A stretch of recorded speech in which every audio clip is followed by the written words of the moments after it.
Go. Oh.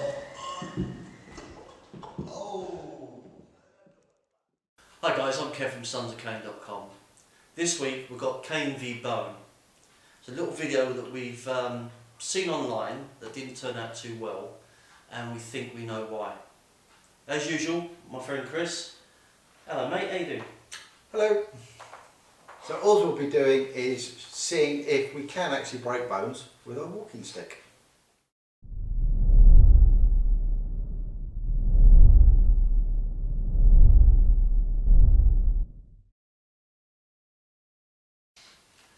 We don't normally do this, but we thought for this video we need to put a little disclaimer up and also a little bit of an explanation.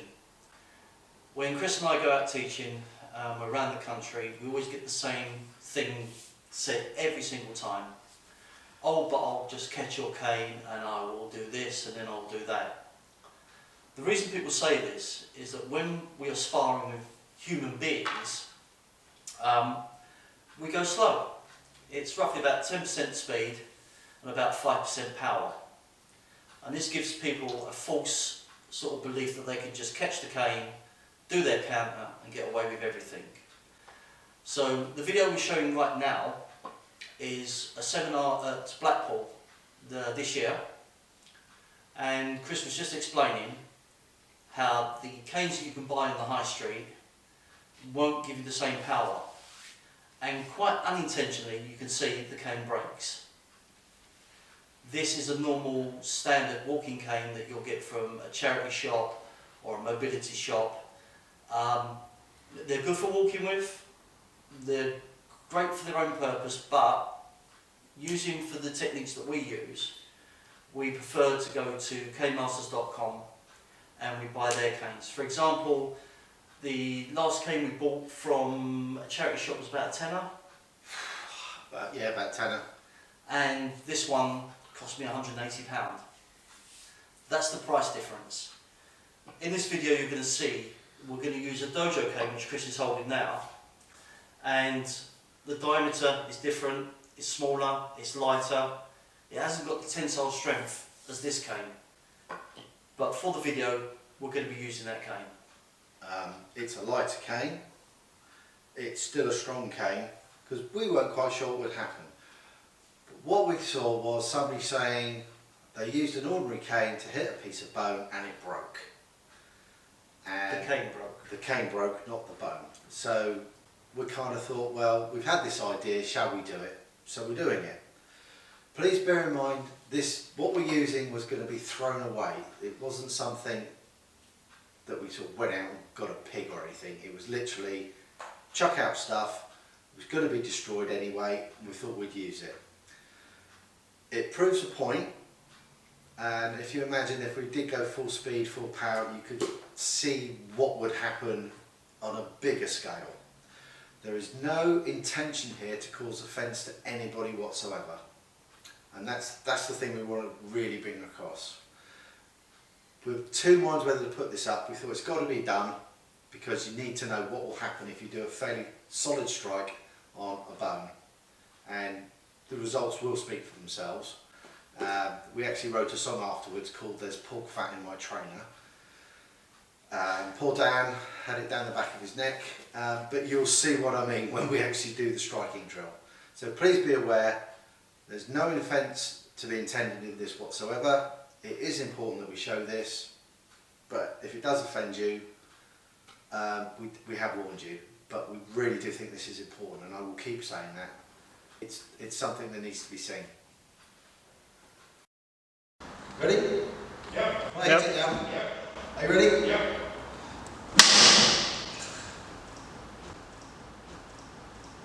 Are you ready? Yep. Yep.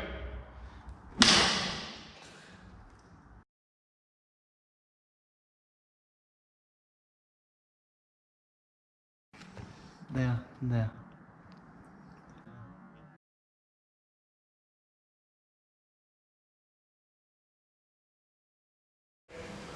Ready? Yep. I stopped. Ready? Yep. No, no. Oh, it actually shattered. It actually it shattered the bone.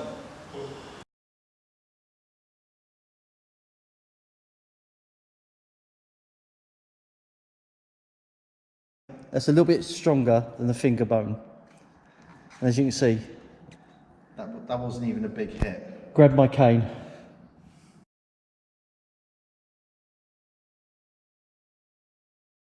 Belly of pork, it's scored, but it's not gone through the bone, it's just through the meat. We've just took the skirt off there. And we're going to try and see whether or not this, which is a little bit thicker than human ribs, can be cracked through the meat and the fat tissue. So it should be fun. Go. Oh. Go. Oh.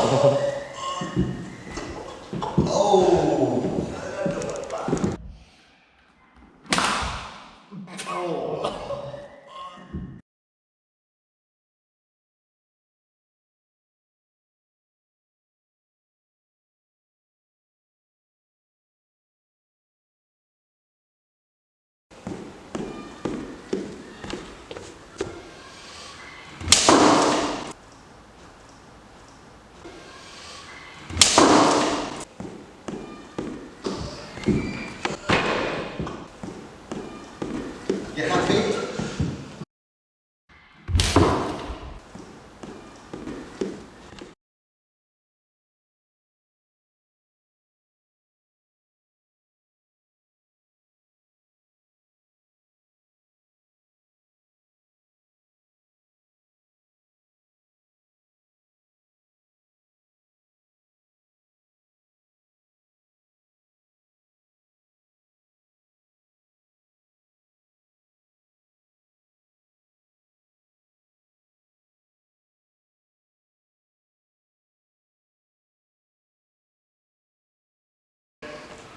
Good. You ready, guys? Yeah. Yeah. You ready, guys?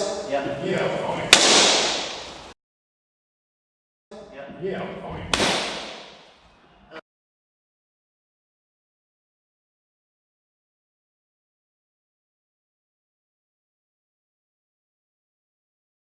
Try not to hit Roger.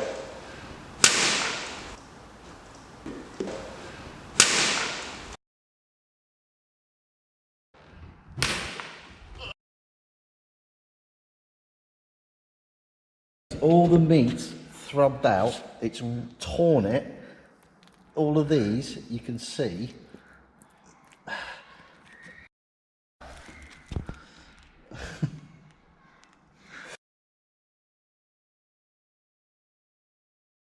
Is that far enough away from the wall? Yeah.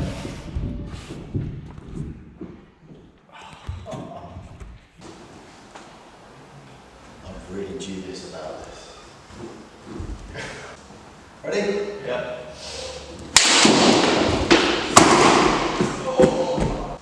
Ready? Yeah.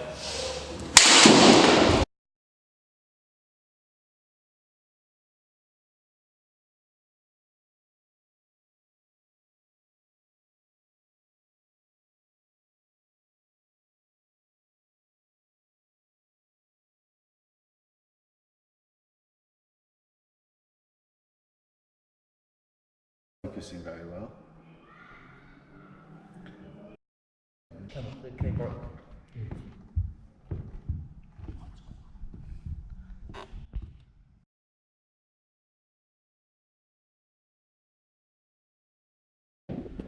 Okay, that was a really good video. Look at the aftermath. Big trotter. Reason why we chose it, there's a bone that runs all the way down here, and as you can see, we've totally annihilated it. Now this is your hand when you grab my cane or anyone else's cane when they're using any sort of speed. So don't grab canes. Onto the ribs. As you can see, we broke a rib here, and we've totally annihilated all the meat from where the cane strikes have gone in. We didn't fracture a bone, this scoring was already there, but You can see by there, we've actually done a little bit of damage to soft tissue. Again, in someone's ribs, that's not fun. As for the femur, that's what's left of it.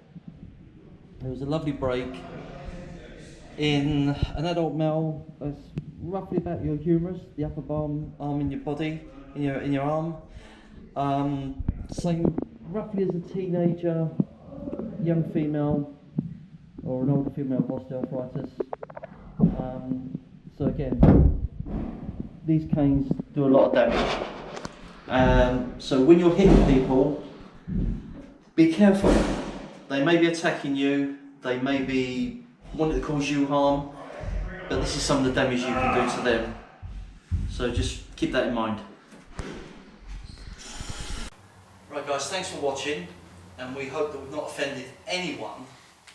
What we wanted to show was, if we use a Canemaster cane, with our experience, our techniques, this is what's going to happen.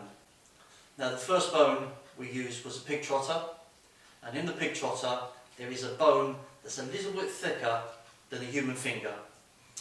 These ones and these ones. And this is what would happen if you do grab our canes while we're striking. Bearing in mind, these wasn't full force videos. These were not the fastest of the speeds we can use. There wasn't as much pressure that we could put onto this cane, and they weren't the proper, fully fledged Canemaster canes. So we used the trotter to represent a hand. As for the ribs, there was a lot more meat and fat than would be on a human rib.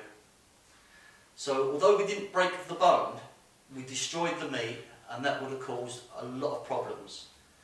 On a human, if you hit with that force, with one of these canes, there's a good chance you'll break the rib and it'll puncture a lung. And we don't want any of our people that watch these videos to do that to another human.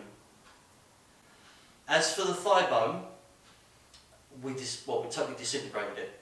And again, Chris wasn't using full power, wasn't using full speed, and he wasn't using a full cane. Next to the femoral bone, or the thigh bone, is a massive artery called the femoral artery. If you did that amount of devastation inside that tissue and muscle and ligaments that's in the thigh, you've got a good chance of severing that artery. So although we teach these techniques, we do teach restraint, and we do teach that on a self-defense level, you use reasonable force. We would never ever use full force with the cane. If our lives were in danger, then maybe that brings up another moral conundrum that we'd have to face when we get into that situation. But if you're using the Canemaster cane and you're practicing, please be aware, it won't take much to hurt the person you're with. Chris had an idea of actually bringing a skull along to show you what it would do to a skull. That was your idea. Okay. I didn't want to do it. Blame me. But we decided against it. We don't advocate striking at the head at all. No. Not even life and death, because it's dangerous. It's lethal. We always say, if you're going to have to strike somebody like that, go below the waist, don't go full power. You get a lot of force. I've had the same cane for 20 years now, still going. It's a strong cane, I can get some speed up on it, I can get some force, but the point is, people say, oh, I can stop the cane when you're doing that technique. It's because I'm only using limited force, limited speed, so I don't hurt the person. And that's why we did the video, to be honest. It was literally to answer a question. Yeah. And something that someone else had posed that we thought needed to be addressed properly. Yeah. Bearing in mind, on the first two, we were suspending the bones between two bits of paracord, so it wasn't an actual representation of what would happen. When we suspended the bone, you could see the difference as well. If we'd have put that on the floor or leant it against a solid object, it would have disintegrated those two bits. But you're going to get some resilience with the bones in the body anyway. But thanks for watching.